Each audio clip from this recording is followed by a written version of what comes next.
video kali ini kita bakal sharing lagi ke kalian tentang penerapan konsep Bauhaus terhadap produk-produk yang udah kita analisa di Informa. Jadi langsung aja ke videonya. Nah, yang pertama itu ada tong sampah. Fungsinya jelas sebagai tempat untuk membuang sampah. Untuk desainnya itu minimalis, bersih, dan gak ada hiasan sama sekali. Cuma bentuk tabung polos. Ini pas banget sama prinsip Bauhaus yang bilang less is more.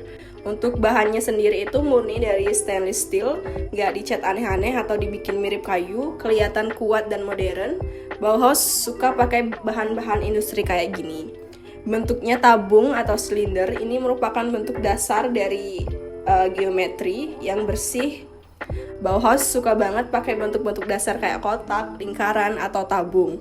Dan dari bentuknya ini gampang dibikin massal. Desain yang simple gini gampang banget diproduksi banyak di pabrik dan jadi efisien. Singkatnya, tempat sampah ini nunjukin kalau desain yang fungsional, simple, pakai bahan asli, bentuknya dasar, dan gampang dibikin itu adalah ciri khas dari Bauhaus. Saya sekarang akan menjelaskan benda hanger dalam keterkaitannya dengan Bauhaus. Pertama adalah fungsi utamanya. Hanger ini benar-benar dibuat buat fungsinya. Lingkaran-lingkarannya itu pas banget buat gantung sial atau aksesoris lain. Nggak ada yang nggak penting, semuanya ada gunanya. Simple dan nggak ribet. Desain hangernya super simple, memakai lingkaran-lingkaran yang rapi, dan nggak ada hiasan yang aneh-aneh. Warnanya memakai hitam polos, pas banget sama gaya Bauhaus yang netral. Dia memakai material asli. Bahan itu dipakai yaitu besi dan plastik tebal. Bisa dilihatin apa adanya, nggak ditutup-tutupi atau dibikin mirip bahan lain. Warnanya juga solid dan nggak norak.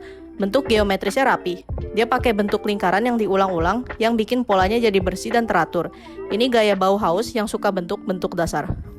Dan gampang dibikin massal. Hanger kayak gini gampang banget diproduksi banyak-banyak, entah dicetak atau dibengkokin. Jadi efisien buat industri.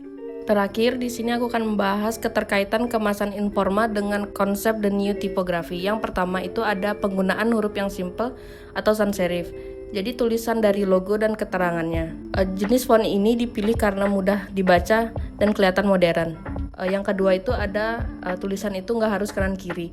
Walaupun logo, nama produk, dan gambar cermin itu nggak ditaruh di tengah ataupun rata kanan kiri, tapi penempatannya itu pas dan nggak kelihatan miring sebelah, jadi kelihatan dinamis dan kekinian. Ketiga, ada informasi yang jelas mana yang penting. Tulisan produk langsung terlihat besar agar cepat menarik perhatian.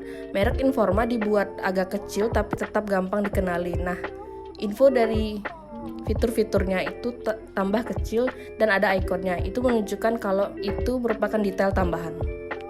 Dia tuh banyak ruang kosong atau white space. Jadi si latar belakang kemasan yang warna krem polos, minim hiasan, si tulisan sama gambarnya tuh banyak banget ruang nafas. Ini yang bikin si kemasan terlihat rapi, nggak sesak, dan informasinya juga gampang banget dicerna. Kesimpulannya, desain kemasan Informa ini bukan cuma bungkus biasa. Ini nunjukin gimana prinsip the new typography yang mementingkan fungsi dan komunikasi yang efektif diterapkan dalam desain produk sampai sekarang. Nah, segitu aja penjelasan dari kita. Bye-bye!